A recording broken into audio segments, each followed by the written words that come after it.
esse cenário passa o que se tornou a pecuária do Brasil. Instituto de Zootecnia, uma fonte de recursos que tornou o Brasil uma referência em seleção e criação de bovinos a partir de sua unidade em Sertãozinho, um órgão da Agência Paulista de Tecnologia dos Agronegócios, vinculado à Secretaria de Agricultura do Estado. Foi criado em 1905, mas a partir de 1951, com a criação da primeira prova de ganho de peso, que este ano chegou à edição 71 sem nunca falhar, é que começou a mudar os rumos da pecuária. Vieram depois a adoção de uma estação de monta e validação de touros pelas progênies, programa de melhoramento genético pelo modelo animal e cada vez mais tecnologias foram incorporadas, como ultrassom de carcaça, genômica, estudos sobre emissão de gás metano, até um rumen artificial que pesquisa a eficiência da dieta oferecida ao gado. Uma caminhada tão longa quanto cheia de histórias contadas por quem ajudou a fazer essa história. Como o Dr. Fausto Pereira Lima, que do alto dos seus 91 anos de vida e experiência, moldou boa parte do que se tornou o zebu brasileiro e é tido como responsável pela quebra de muitos tabus em seleção de Nelore e outras raças.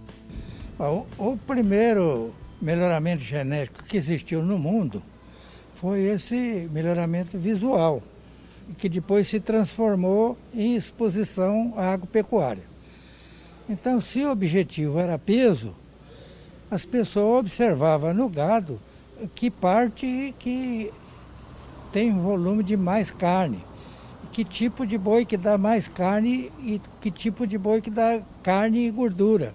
A avaliação genética que se faz hoje, o criador manda os pesos dos bezerros, as idades dos bezerros, e os escritórios que fazem essa análise, essas associações que analisam qual é o melhor, qual é o pior, tem umas formas matemáticas que indica a possibilidade de fazer isso, né?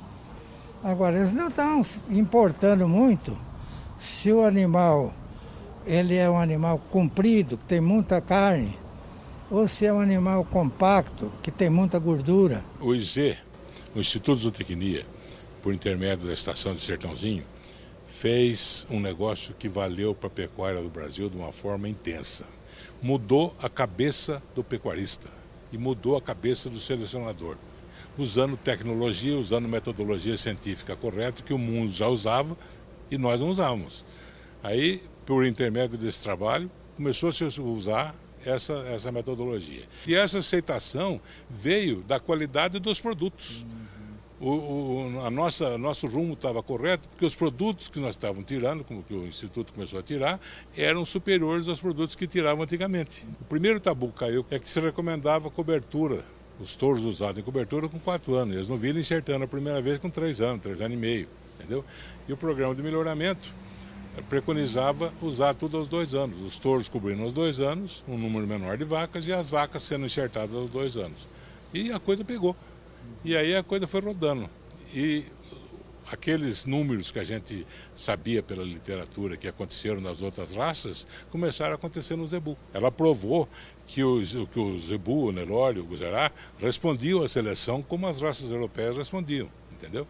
E provou mais ainda, pensando os indivíduos superiores, pelas provas de ganho de peso, pelos testes de progênie que a gente começou a fazer, e usando intensamente esses indivíduos. Esses ganhos de peso, essa precocidade, agora mais atualmente a precocidade sexual. Só que isso aí era uma heresia a gente falar isso 40 anos atrás, entendeu? E grandes técnicos do Brasil tiveram uma atuação extremamente importante nessa mudança. Um dos grandes técnicos foi o Dr. Fausto Pereira Lima, que ele pegou a parte do antigamente e se aprimorou fazendo a coisa no atualmente. Isso aí é experiência, vivência de gado, né? Desde menino mexendo com gado, então você vai observando. Meu bisavô era um grande zootecnista, ele sabia ver as vacas. Meu avô também, meu pai também, eu também aprendi. Que a pessoa tem no sangue, tem na base genética, né? Isso daí, da hora se manifesta. É a mesma coisa que seleção de gado. A genética, né, nas últimas décadas, ela teve essa importância, né, os criadores perceberam a importância, né, da genética, como que a genética impacta no sistema de produção. E nesse sentido, né, o Instituto de Zootecnia contribuiu como uma vitrine, né, eu diria assim, já que o trabalho de melhoramento genético é realizado aqui já há mais de 40 anos, especificamente no caso do programa de melhoramento genético, né? E nós conseguimos então, além de informar e mostrar para o produtor, né, o impacto da seleção nos sistemas de produção, conseguimos também produzir animais geneticamente superiores, né? E esses animais são disponibilizados ao mercado no sentido de auxiliar, né, todos os sistemas de produção. Nem tudo que a gente vê, que a gente mede, é passado para a progênie. Então, quanto mais tecnologia a gente coloca, né, na estimativa do valor genético e da DEP, né, a gente erra menos na seleção e o criador também, né. Por isso que nós fomos incorporando tecnologias também, teve interesse. Então, eu me pergunto, para que fazer uma avaliação genética do rebanho do IZ? Porque o criador vinha aqui e falava assim, eu quero ver as progênies desse touro, eu quero ver as filhas desse touro. Será que esse touro desmama bem? Será que ele dá filhos pesados a 1 ano de idade? Então, ao invés de ficar mostrando dados fenotípicos sem correção de sexo, nem de ano, nem de ambiente e tal, faz uma avaliação genética. Então, foi o criador que pediu isso. E a gente começou a fazer isso, né? Isso proporcionou para nós ter um menor erro de seleção e para quem está comprando também, né? Então, isso é importante. Hoje, grande parte dos rebanhos nacionais possuem material genético oriundos do Instituto de Zootecnia, né? E isso para nós é uma grande satisfação, né, em ver o trabalho desenvolvido aqui contribuindo para os sistemas de produção no país e também fora do país. Quem nos proporcionou este encontro mais recente aqui, está aqui do nosso lado, Lúcio Cornacchini, também um grande influenciador, um cara referência também em seleção. É sempre bom a gente estar com ele, passa o tempo, mas as lições não acabam nunca, né? A importância desse homem é muito grande, né, Lúcio? Dr. Fausto foi meu primeiro chefe. Eu cheguei na Lagoa da Serra em dezembro de 90 e ele era então o superintendente. Ele estava fazendo a transição do grupo Biage para o grupo Bamerindos. E ele foi meu primeiro chefe, né? Ele foi o nosso professor, para mim é um orgulho muito grande, sou amigo dele desde essa época, sempre acompanhei.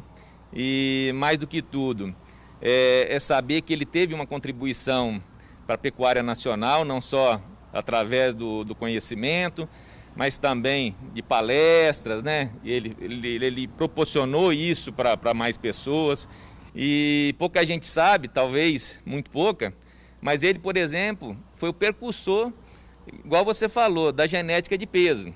E sabe quem que ele trouxe para a Lagoa da Serra e comprou? Um touro que fez uma história. Isso é da minha época, ele vai saber muito bem de quem eu estou falando, que é o 1646 da Mundo Novo. Então quem descobriu o 1646 foi o Dr. Fausto.